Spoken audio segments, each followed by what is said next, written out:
نحمده ونصلي على رسوله الكريم أما بعد فأعوذ بالله من الشيطان الرجيم بسم الله الرحمن الرحيم كنتم خير أمة أخرجت للناس تأمرون بالمعروف وتنهون عن المنكر وتؤمنون بالله ولو آمن أهل الكتاب لكان خيرا لهم منهم المؤمنون وأكثرهم الفاسقون وقال رسول الله صلى الله عليه وسلم ألا كلكم راع وكلكم مسؤول عن رعيته أو كما قال عليه الصلاة والسلام আলহামদুলিল্লাহ, আল্লাহ রব্বুল আলমিনের অশেষ মেহেরবানি আর দয়া যে মহান আল্লাহ তাআলা আমাদেরকে আল্লাহ তাআলার ঘরে আমাদেরকে এনে এশারের নামাজ আদায় করে দ্বীনি কিছু কথা বলা এবং শোনার জন্য আল্লাহ তাআলা আমাদেরকে তৌফিক দান করেছেন। এজন্য আমরা সকলে বলি আলহামদুলিল্লাহ।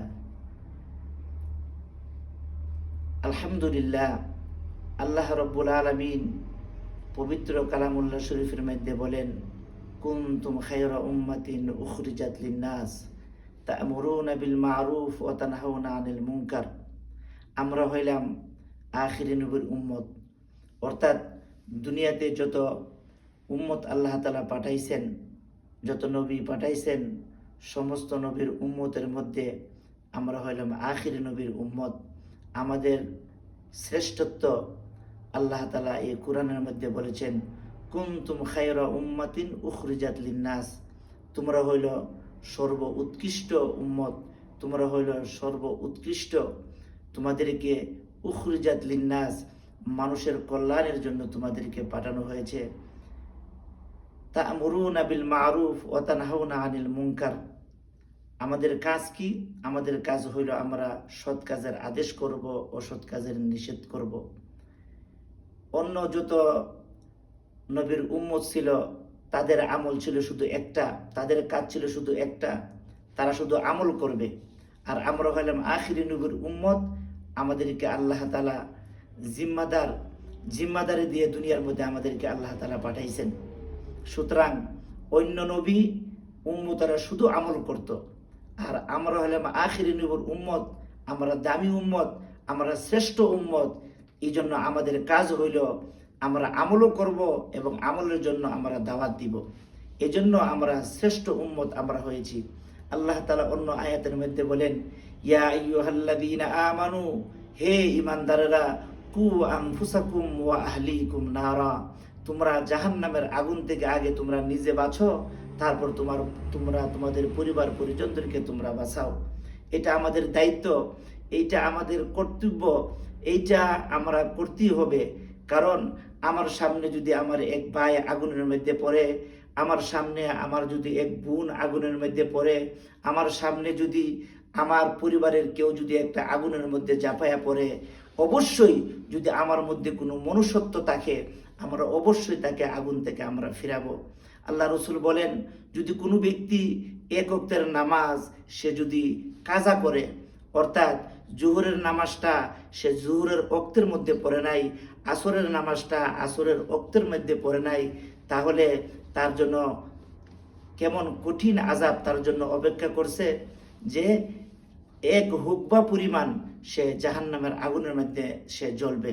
অর্থাৎ 2,88,00,000 বছর তার জাহান্নামের আগুনের মধ্যে তার জ্বলতে হবে। এজন্য আল্লাহ রাব্বুল আলামিন কোরআনের মধ্যে পরিষ্কারভাবে বলেছেন, কু আনফুসাকুম ওয়া আহলিকুম নারা। জাহান্নামের আগুন থেকে তোমার নিজেকে আগে তুমি নিজে বাঁচাও, তারপর তোমার পরিবার পরিজনকে তোমরা বাঁচাও। আমরা হইলাম সকলে আমরা হইলাম জিম্মাদার। আল্লাহ রসুল হাদিস শরীফের মধ্যে বলেন, আলা কুল্লুকুম রাইন ওয়া কুল্লুকুম মাসউলুন আন রাইয়াতিহি। আমরা প্রত্যেকই জিম্মাদার।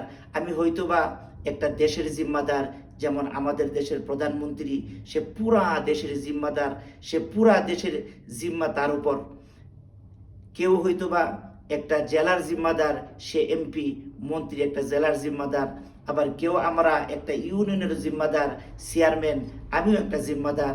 কেউ আবার একটা ওয়ার্ডের জিম্মাদার, সে হলো একটা মেম্বার। আবার আমি হয়তোবা এর কোনোটাই আমার মধ্যে নাই, কিন্তু আমি আমার ঘরের জিম্মাদার। আমার স্ত্রী, আমার সন্তান, আমার সন্তানাদি, আমার ঘরের জিম্মাদার আমি। সুতরাং আমরা প্রত্যেকে আমরা জিম্মাদার। এই জন্য আমার জিম্মাদারি সম্পর্কে কিয়ামতের ময়দানে আল্লাহ তাআলা জিজ্ঞাসা করবেন, সুম্মা লাতুস আলুন্না ইয়াউমা ইদিন আনিন নাঈম।